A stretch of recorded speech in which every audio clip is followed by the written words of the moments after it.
I volunteered for a sleep study that pays $15,000. The flyer was taped to the bulletin board at my university's psychology department, buried under ads for roommates and used textbooks. Sleep study participants needed. $15,000 for 30 days. Medical students preferred. Contact Dr. Sarah Vance, Morpheus Institute. $15,000. I read it 3 times to make sure I hadn't misread the number. My student loans were suffocating me. My car needed new brakes. My credit cards were maxed. I took a photo of the flyer and sent an email before I could talk myself out of it. Dr. Vance responded within an hour. The Morpheus Institute wasn't on any map.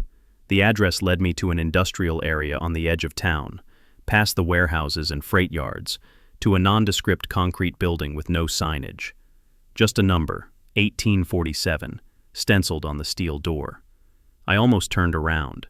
This looked like the kind of place where they harvest organs, not conduct legitimate research. But $15,000. I knocked. A camera above the door whirred, focusing on me. A moment later, the lock clicked, and a woman in a white lab coat opened the door. She was younger than I expected, maybe 40, with sharp features and eyes that evaluated me like I was already a specimen. "Marcus Chen? I'm Dr. Vance. Please, come in." The interior didn't match the exterior. Everything was pristine, modern, clinical. White walls, recessed lighting, the smell of antiseptic and something else. Lavender, maybe. Calming. Deliberate. She led me to an office and gestured to a chair. On her desk, a stack of folders, a tablet, and a small card in a plastic sleeve. She slid the card toward me. "Before we proceed, I need to know you can follow instructions precisely. This study has protocols that must be observed without exception. Are you capable of following rules, Marcus?" "Of course." "Even when they seem arbitrary? Even when you don't understand the reasoning behind them?" "Sure. I mean, I'm a med student. I understand experimental controls." She smiled slightly. "This isn't about experimental controls. This is about your safety." She tapped the card. "These are the non-negotiable rules of participation. Break even one, and you're removed from the study immediately. No partial payment, no exceptions. Do you understand?" I nodded and picked up the card. Morpheus Institute Sleep Study, Participant Protocols. Rule 1. You will sleep in the observation room every night for 30 consecutive nights. Missing even one night terminates your participation. Rule 2. Sleep cycles will be monitored. You must achieve REM sleep each night. Failure to do so for 3 consecutive nights terminates your participation. Rule 3. Upon waking, you will immediately document your dreams in the provided journal. Write everything you remember, no matter how trivial or disturbing. Incomplete entries may result in termination. Rule 4. If you dream of the red door, do not open it. Document the dream, but do not describe what lies beyond the door, as you must not open it. Rule 5. If you hear your name called during sleep but cannot identify the speaker, do not respond. Note it in your journal but take no other action. Rule 6. The observation room will be locked from midnight to 6 a.m. Do not attempt to leave during these hours for any reason. Emergency protocols exist, but use them only for genuine medical emergencies. Rule 7. You may experience sleep paralysis. This is expected. Do not panic. Do not try to force yourself awake. Document the episode in detail upon waking. Rule 8. If you see other participants in your dreams, do not tell them what you dreamed. Do not discuss dream content with other participants at any time. Rule 9. Medication, alcohol, and recreational drugs are strictly prohibited. Random testing will occur. Violation results in immediate termination and potential legal action. Rule 10. After night 20, you may experience temporal disorientation upon waking. Verify the date and time using the provided digital clock before leaving the observation room. If the date is incorrect, notify staff immediately. Do not leave the room. Rule 11. This is the most important rule. If Dr. Vance tells you the study is ending early and you need to leave immediately, Do so without question or hesitation. Collect nothing. Speak to no one. Simply leave. I read through them twice. Most seemed reasonable, standard SleepStudy stuff. But Rule 4 caught my attention. The red door? That's oddly specific. It's a common dream archetype that appears in our studies. We're researching why. And Rule 10? Temporal disorientation? Sleep can affect time perception. We need to ensure participants are fully oriented before they leave the observation area. It's a safety measure. Her expression didn't change, but something in her tone suggested she was choosing her words carefully. The question is, can you follow these rules? All of them? I thought about my car making a grinding noise every time I braked, about the collection agency leaving voicemails, about eating ramen for the 3rd time that week. Yes, I can follow the rules. Excellent. We start tonight. The observation room was smaller than I expected, about 12 by 12 feet, with a hospital bed in the center, a small desk with a journal and pen, and a digital clock on the wall displaying date, time, and temperature. Everything was white. Walls, ceiling, floor, bedding. Sterile, but not uncomfortable. A camera in the corner tracked my movements, its red light unwinking. "You'll have access to a bathroom through that door," Dr. Vance said, pointing to a door in the corner. "The main door locks at midnight. The room is soundproofed, temperature controlled, and monitored at all times. If you have a medical emergency, press the button by the bed. Staff will respond immediately." What exactly are you studying? The nature of consciousness during sleep, the boundary between dreaming and waking, how the sleeping brain processes information and creates narrative. She handed me a small cup with a pill. "This is just melatonin to help regulate your sleep cycle. You're not required to take it, but most participants find it helpful." I took it. $15,000 was worth swallowing a melatonin. "Get settled. Lights dim at 10 p.m. Sleep well, Marcus." The door closed behind her with a soft click that sounded far more final than it should have. The first 3 nights were easy, boring even. I fell asleep quickly, dreamed about normal things, exams I'd forgotten to study for, showing up to class without pants, being chased by something I couldn't see. Standard anxiety dreams for a med student. Each morning I wrote everything down in the journal, and a staff member I never saw collected it while I was at breakfast. Breakfast was served in a common room down the hall, where I met the other participants. There were 5 of us total. Jessica, a grad student in neuroscience who treated this like a vacation. $15,000 to sleep? I'd do this for free just to avoid my thesis advisor.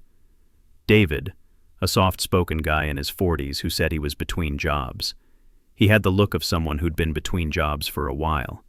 Michelle, a nurse who wanted the money to take her kids to Disney World. She had photos of them on her phone that she showed everyone. And Aiden, who wouldn't say why he needed the money, but had the kind of nervous energy that suggested his reasons were urgent. We ate together, made small talk, carefully avoided discussing our dreams per Rule 8. It felt like summer camp for insomniacs. On the 4th night, I dreamed about the red door. It appeared at the end of a long hallway, so red it almost glowed, deep crimson, like fresh blood, with a brass handle that reflected my warped reflection. The hallway was gray and featureless, but the door demanded attention. In the dream, I walked toward it. Each step echoed. The closer I got, the more I wanted to open it, needed to open it. There was something on the other side, something important, something I'd been looking for my entire life without knowing. I stopped 3 feet away. Rule 4. If you dream of the red door, do not open it. In the dream, I remembered the rule. I stood there, hand outstretched, wanting so badly to turn that handle. But I didn't. I forced myself to turn around and walk away. The hallway behind me went on forever. I woke up sweating, heart pounding. 3:47 a.m. according to the clock. I grabbed the journal and wrote everything down, my hand shaking slightly. Dreamed of red door. Did not open it. Felt strong compulsion to open it but followed Rule 4. Hallway appeared infinite in both directions. Door handle reflected distorted image of self. The next morning at breakfast, Jessica looked exhausted. Bad night? Didn't sleep well, she muttered, pushing her eggs around her plate. David glanced at her, then at me, then quickly away. He knew. We'd both dreamed of the door, but Rule 8 said we couldn't discuss it.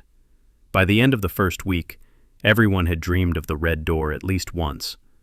I could tell by the looks we exchanged, the way we'd sit down to breakfast with that same haunted expression. But none of us talked about it. The compulsion to open the door got stronger each time. By the third time I dreamed about it, I was standing with my hand on the handle, feeling the cold brass, my fingers starting to turn it before I forced myself to stop. I wrote in my journal, "Compulsion intensifying. Each dream brings me closer to opening it. Not sure how long I can resist." On day 9, David was gone. He wasn't at breakfast. His seat at the table sat empty. "Where's David?" Michelle asked. The staff member serving food, a young woman who never made eye contact, said quietly, "He's no longer participating in the study." "Did something happen? Is he okay?" "He's no longer participating in the study," she repeated, and walked away. We ate in uncomfortable silence. That night, I dreamed I was in the observation room. I was lying in bed, awake, staring at the ceiling, but I could hear something moving in the walls, scratching, deliberate and rhythmic. Then I heard my name. "Marcus!" The voice came from everywhere and nowhere. Not quite male, not quite female. Familiar but wrong. Marcus Chen.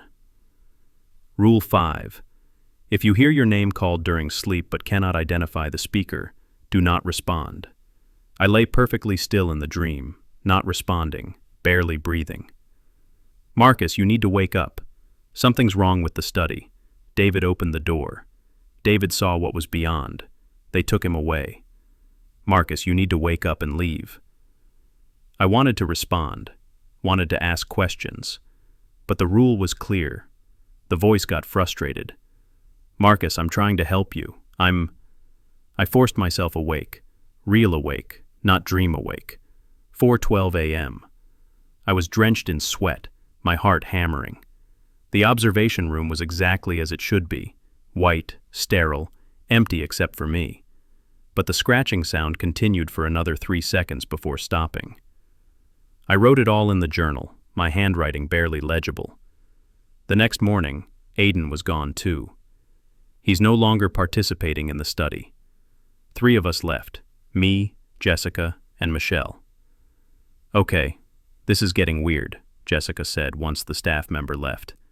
"We need to talk about what's happening." "Rule 8, Michelle said quietly. "We can't discuss our dreams." "Fuck Rule 8. People are disappearing." "They're probably just dropping out," I said, not believing it. $15,000 isn't worth it if the dreams get too intense. "You've had the dreams too." Jessica locked eyes with me. "About the Rule 8, I interrupted. "We signed contracts. We agreed to the protocols." "Since when do you care so much about the rules?" "Since I realized people who break them disappear," I didn't say. On day 13, I experienced sleep paralysis for the first time. I woke up, or thought I did, completely unable to move. My eyes were open, staring at the white ceiling, but my body was locked. The weight on my chest was crushing, like someone sitting on my ribs. Rule 7. You may experience sleep paralysis. Do not panic. I tried to stay calm. Sleep paralysis was a known phenomenon. My brain was awake, but my body was still in REM atonia, perfectly normal. It would pass. Then I saw the figure. It stood in the corner of the room where the camera was. Tall, impossibly thin, made of shadows that seemed to absorb the light around it. Where its face should be was a smooth, blank expanse. It tilted its head, studying me. I couldn't move, couldn't scream, could only lie there while it watched. It raised one elongated finger and pointed at the door. The main door, locked until 6 a.m. Then it moved toward me. Not walked, moved, glided, like it was on rails. It leaned over the bed, that blank face inches from mine. I could feel cold radiating from it, could smell something like ozone and decay. It reached toward my chest. I forced every ounce of will into moving. Just one finger, one toe, anything. My hand twitched. The figure jerked back, startled. It retreated to the corner, and then I could move again. I sat up, gasping, my body shaking. The corner was empty. The camera's red light blinked steadily. 5:47 a.m. I'd been paralyzed for over an hour. I wrote everything in the journal, but my hands were shaking so badly I could barely hold the pen. At breakfast, Michelle didn't come. She's no longer participating in the study. Just me and Jessica left. "I'm leaving," Jessica said the moment we were alone. "Tonight. I don't care about the money. Something is seriously wrong here.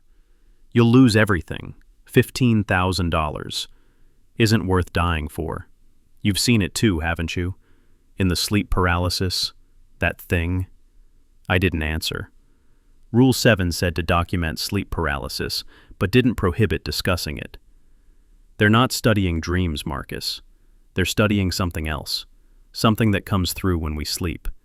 And David and Aiden and Michelle, they didn't drop out. Something happened to them. You don't know that. I know enough. I'm leaving tonight. She didn't make it tonight. At lunch, Jessica's seat was empty. She's no longer participating in the study. The staff member wouldn't meet my eyes. I was alone. That night, Dr. Vance visited me in the observation room. She looked tired, older than when I'd started. Like the last 2 weeks had aged her years. "You're doing very well, Marcus. Better than most. You're one of the few who's made it past 2 weeks while following all the rules. Where are the others? They violated protocols and had to be removed." "Removed where?" She didn't answer. Instead, she sat on the edge of my bed. "I need to tell you something. The next 10 days will be significantly more difficult. After day 20, the boundary between sleeping and waking becomes permeable.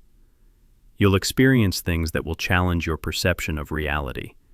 You must trust your training, trust the rules, and most importantly," she looked directly into my eyes, "if I tell you to leave immediately, you leave. Rule 11. Do you understand?" "What exactly are you studying?" "Consciousness, the nature of dreams, the things that exist in the spaces between waking and sleeping." She stood. "Get some rest. Tomorrow is day 14. You're almost halfway." On day 15, I dreamed I opened the red door. I didn't mean to. In the dream, I was running from something, and the door was the only escape. I grabbed the handle and pushed through without thinking. The other side wasn't a room. It was infinite, an endless expanse of gray, like standing in fog that went on forever. But I could see figures in the distance. People. Hundreds of them, maybe thousands, all standing perfectly still, facing away from me. I recognized David's jacket, Michelle's distinctive red hair, Aiden's nervous posture. They were all there, all the previous participants. I tried to call out to them, but no sound came. I tried to run toward them, but the distance never changed. Then, slowly, they all turned around. They had no faces, just smooth, blank expanses where features should be, like the figure from my sleep paralysis. They started walking toward me. I turned and ran back to the door, but it was gone. Just infinite gray in every direction, and hundreds of faceless figures converging on my position. I woke up screaming. 6 a.m. exactly. The door unlocked with its usual click. I wrote everything in the journal, my hand shaking. At the end I added, "I broke Rule 4. I opened the red door. I waited all morning for Dr. Vance to appear and tell me I was removed from the study. She never came. At breakfast, I ate alone now, at a table meant for 6. I realized why. They needed me to continue. They couldn't afford to lose another participant. Whatever they were studying, I was too valuable now. I'd seen beyond the door and survived. Or maybe I hadn't survived. Maybe I was still dreaming. Rule 10. After night 20, you may experience temporal disorientation upon waking. I checked the clock obsessively. Day 15. Date correct. Time correct. But was it? The next 5 days blurred together. I had the same dream every night, standing in that gray expanse, surrounded by faceless figures. But they never reached me. They'd get close enough to touch, then I'd wake up. Each morning I documented everything. Each morning I checked the date and time. Each morning I was less certain they were correct. On day 20, reality started breaking. I woke up at 6 a.m., checked the clock, got dressed, and went to breakfast. The common room was empty. I ate alone, the silence oppressive. After breakfast, I returned to the observation room for the daytime rest period we were allowed. The digital clock said 6 a.m. I'd lost 12 hours. Or I'd never left. Or I was still dreaming. Or time was looping. Rule 10. If the date is incorrect, notify staff immediately. I pressed the emergency button. No one came. I pressed it again. And again. Held it down for a full minute. Nothing. The door was locked. It shouldn't be. The door only locked midnight to 6 a.m., but the handle wouldn't turn. I was trapped. Panic rose in my chest. I pounded on the door, shouted for help, pressed the emergency button until my thumb hurt. The camera in the corner tracked me, its red light blinking steadily. Someone was watching. They had to be watching. Hours passed, or minutes. The clock showed 6 a.m. the entire time, the seconds frozen. Then, finally, the clock changed. 6:01 a.m., and the door unlocked. I threw it open and ran into the hallway, and I was in the gray expanse. No hallway, no institute, just infinite fog and hundreds of faceless figures standing in the distance. I was dreaming, had to be dreaming, but I felt awake, completely, totally awake. I turned around. The door to the observation room was behind me, incongruously normal in this impossible space. I could see through the doorway, my bed, the journal, the frozen clock. I could step back through, return to the waking world. But was it the waking world? Or was this? The faceless figures began walking toward me. I stepped through the door and slammed it behind me. The observation room was normal. The clock read 6:01 a.m., day 20. I wrote in the journal, temporal disorientation confirmed. Cannot distinguish between sleeping and waking. Experiencing threshold collapse. Request guidance.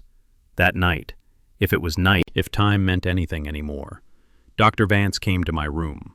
She looked different, translucent almost, like I could see through her to the wall behind. Marcus, you've done remarkably well. Day 20. Only 10 more days. I can't tell if I'm awake anymore. Does it matter? Yes. I need to know what's real. She smiled sadly. The study isn't about sleep, Marcus. It's about the boundary between states of consciousness. We're mapping the threshold, the liminal space where dreams and reality overlap, where other things can cross over. The faceless figures. Yes, they exist in the space between. They're drawn to consciousness, to awareness. We're trying to understand them, to communicate with them, to determine if they're dangerous or simply other. What happened to the other participants? They crossed over completely, couldn't find their way back. The boundary collapsed for them. She looked at me with something like pity. You're different. You've been to the other side and returned. You can navigate both states. That makes you invaluable. I want to leave. You can't. Not yet. We need 10 more days of data. Besides, she gestured around the room. Can you even be sure leaving is possible? What if you're already on the other side? What if you've been there since day 15, and everything since then has been the dream? You're not helping. I'm being honest. These last 10 days will test everything you think you know about consciousness. Trust the rules. They're the only anchor you have. She stood and walked to the door. As she opened it, I saw the hallway beyond. Normal, institutional, lit by fluorescent lights. Then she stepped through and the hallway was gray fog. She looked back at me. "Remember Rule 11, Marcus. If I tell you to leave, you leave immediately. That rule might be the only thing that saves you." The door closed. I don't know if I slept that night. The distinction between sleeping and waking had become meaningless. Days 21 through 29 were a nightmare of uncertainty. I'd wake up, or think I'd wake up, and check the clock. Sometimes it showed the correct date. Sometimes it didn't. Sometimes it showed dates that hadn't happened yet, or dates from weeks ago. I'd find myself in the gray expanse, surrounded by figures. Then I'd blink and be back in the observation room. I'd go to breakfast and the common room would be full of people I didn't recognize. Then empty. Then full again with the faceless figures sitting at the tables, their blank faces turning toward me as I entered. The only constant was the journal. Each morning, whatever morning meant, I wrote down everything. The journal was my anchor, my proof that time was passing, that I was progressing toward day 30. On day 29, I opened the journal to find pages filled with handwriting that wasn't mine. "Wake up," written over and over, hundreds of times, covering pages I didn't remember writing. "Wake up, wake up, wake up." My handwriting, my pen, my journal. But I didn't remember writing it. On day 30, Dr. Vance appeared in my observation room at 3 a.m. She looked terrified. "Marcus, the study is ending early. You need to leave immediately." Her words tumbled out fast, urgent. "Rule 11, right now. Don't collect anything. Don't ask questions. Just go." I sat up, confused. But tomorrow is the last day. I get paid tomorrow. The payment doesn't matter. You need to leave. Now. She grabbed my arm, pulling me toward the door. "They're coming through. We lost containment. The boundary collapsed completely. There." Behind her, the wall of the observation room rippled like water. Faceless figures stepped through the solid wall, emerging from impossible angles. Dr. Vance shoved me toward the door. "Run!" I ran. Through the hallway, gray fog, back to hallway, more figures, down the stairs, endless stairs, through a door that shouldn't exist. I burst out into the parking lot behind the Institute. Real parking lot, real ground, real cold night air. Behind me the building was dark. Completely dark, not a single light in any window. I ran to my car and drove. Didn't stop until I was 10 miles away. When I checked my phone, it was November 3rd. I'd gone into the study on October 1st. 33 days ago, not 30. I'd lost 3 days somewhere in the threshold. I never got my $15,000. When I tried to return to the address, the building was abandoned. Windows broken, inside gutted, clearly empty for years. There was no Morpheus Institute, no Dr. Vance, no record I'd ever been there, except the journal. I'd been clutching it when I ran, and I still have it. Pages of my handwriting documenting 30 days of dreams and rules and the slow dissolution of reality. And on the last page, in handwriting that's mine but different, looser, shakier, like someone writing with their wrong hand. A message I don't remember writing. "You didn't leave on day 30. You left on day 15 when you opened the red door. Everything after that was the dream. You're still in the observation room. You're still asleep, and we're still waiting for you to wake up." I haven't slept in 4 days, because every time I close my eyes, I'm back in the observation room. The clock shows 6 a.m. The door is locked, and I can hear scratching in the walls. I hear my name being called, and I see the red door at the end of the hallway, waiting for me to open it again. The rules said I'd experience temporal disorientation. They said I might lose track of what was real. They never said I might never find my way back. I'm writing this as a warning. If you see a flyer for a sleep study with too good to be true payment, don't respond.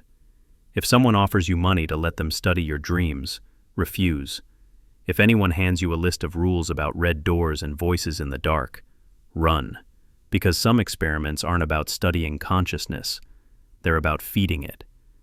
And I don't think I escaped at all. I think I'm still in the observation room, writing in my journal, documenting my dreams.